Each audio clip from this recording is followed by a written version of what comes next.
Europe.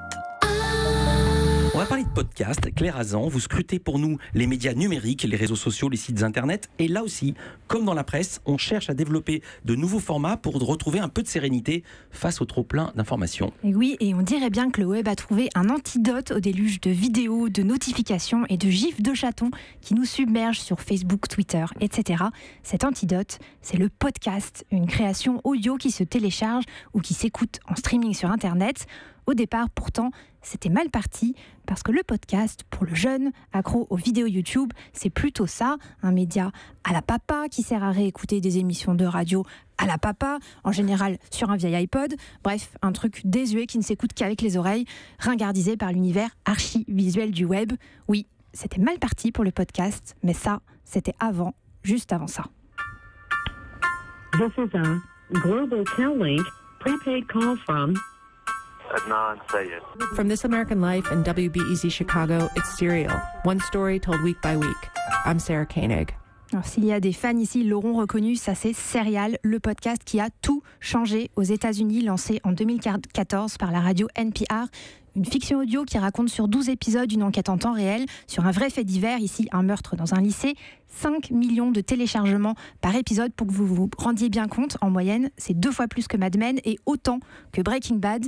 Avec Serial, donc, le podcast reprend des couleurs, les couleurs du cool et les couleurs de la créativité.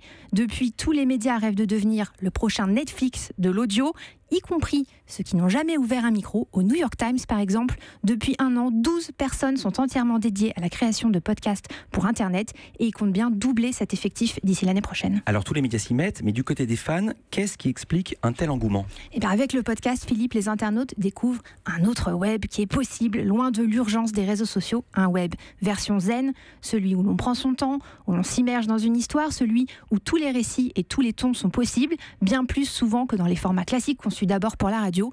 Démonstration avec la nouvelle émission de Binge Audio, une plateforme française dont les créations ne s'écoutent que sur Internet. Et maintenant, c'est l'heure des couilles sur la table.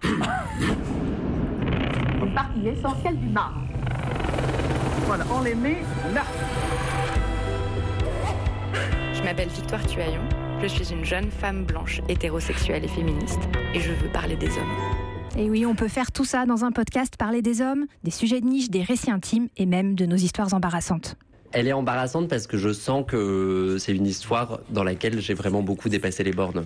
Et j'ai fait des choses qui sont proprement inacceptables du point de vue du respect de l'individu. J'ai un peu honte. Alors il a honte et pour savoir pourquoi il faudra se rendre sur slate.fr. La série s'appelle Transfert. Alors vous voyez toutes ces idées, cette liberté qu'on trouve dans le podcast. Certains comparent ça au lancement des blogs dans les années 2000 et c'est d'ailleurs ce qui a convaincu plusieurs journalistes français issus des médias traditionnels de lancer leur propre plateforme audio sur Internet. Pour Pascal Clark, ancienne de France Inter, ça s'appelle Boxon. Et chez Binge Audio, qu'on a entendu tout à l'heure, on vient d'ailleurs de débaucher David Carzon, directeur adjoint de la rédaction de Libération. Mais Claire, vous êtes en train de nous dire que le podcast est devenu aussi addictif que les séries comme Game of Thrones par exemple. Ben oui, et ce constat, ça titille même les producteurs historiques de séries. Écoutez la bande-annonce de la prochaine production Canal+, le projet s'appelle Calls, appel en anglais, ça fait un peu peur et ça ressemble à ça. Bonsoir, merci d'être venu. Tout ce que vous entendrez ce soir ne doit pas sortir de cette pièce. Ces enregistrements témoignent de ce qu'il s'est passé. Ces cassettes peuvent être choquantes et dérangeantes. Et oui, des cassettes, rien que des cassettes. Vous avez bien entendu, une série sans images, c'est le prochain projet de Canal+, et ce sera une première à la télévision française. Une expérience auditive, 10 épisodes de 10 minutes. Allez, ouvrez les oreilles, c'est prévu pour décembre prochain. Europe.